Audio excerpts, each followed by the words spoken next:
বন্দেই পুরুষোত্তমম, বন্দেই পুরুষোত্তমম।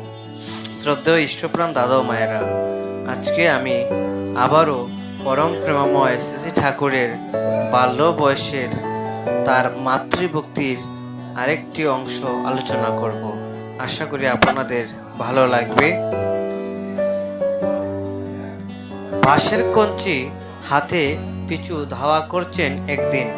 ছেলের নামে নালিশ শুনে বিরক্ত হয়েছেন ভীষণ। দু গা নাক কষে আর ছাড়ছেন না আজ। টাটা করছে ভরা দুপুরের রোদ। পিছনে পিছনে ছুটছেন মা, আগে আগে দৌড়াচ্ছেন ছেলে। দৌড়ায় আর পিছনে চায়। মার দৃঢ় মুষ্টিতে কঞ্চি পাচন লক লক করছে। দাঁড়া, দেখাচ্ছি, একবার নাগালে পাই আগে। কিন্তু নাগালে কি আর পাওয়া যায়? কমল কোমল গৌর সুন্দর দৌড়িয়ে আরো পালিয়ে যায়।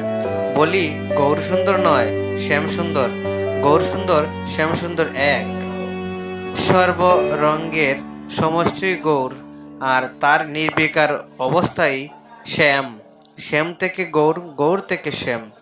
কালাচাঁদকে বাঁধতে যাচ্ছেন যশোদা, কিন্তু যতবারই বাঁধতে যান দেখেন দড়িটি 2 আঙ্গুল ছোট। যত রজ্জু সংগ্রহ করেন সবই দেখেন 2 আঙ্গুল ছোট। ছেলে বাঁধবার মতো দড়ি আর খুঁজে পেলেন না মা। হাঁপিয়ে উঠলেন যশোদা। দেহ দিয়ে গাম বইতে লাগলো। কবরীর মালা বিস্মৃত হয়ে পড়ল। বালক কৃষ্ণ দেখলেন কি সর্বনাশ, মায়েরই অবস্থা। নিজের ইচ্ছায় তখন বাধা পড়ল মায়ের হাতে।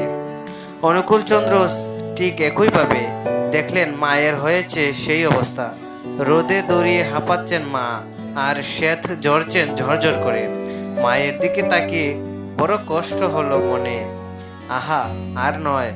মার খাবার জন্য আপনি এসে ধরা দিলেন মায়ের হাতে। মায়ের কষ্ট সইব কেমন করে? মন থেকে বলে ওঠে। আর এ কি শুধু মায়ের বেলাতেই, সকলের বেলাতেই। তার জন্য দৌড়ে দৌড়ে যখন গাম ছুটে তখনই তিনি ধরা দেন। আপনা থেকে বন্ধন গ্রহণ করেন করুণা করে। নিজের বলে তাকে আয়ত্ত করবে কে? তিনি তো কারো অধীন নন। তিনি অধীন হলেন তার বৃদ্ধের। তো শ্রদ্ধেয় ইষ্টপ্রাণ দাদা ও মায়েরা, আমরা পরম প্রেমময় শ্রী ঠাকুরের যে আজকের এই ঘটনাটি শুনলাম, তিনি শ্রীকৃষ্ণের মতোই তার মায়ের প্রতি মাতৃভক্তি দেখিয়েছেন। তো আমরা যারা পরম প্রেমময়কে অবলম্বন করেছি, আমরাও যেন আমাদের মায়ের প্রতি একইভাবে মাতৃভক্তি অটুট রাখতে পারি। যদি আমরা ঠাকুরের কথা মানি তাহলে তা সম্ভব। আজকের মতো এখানে সমাপ্ত।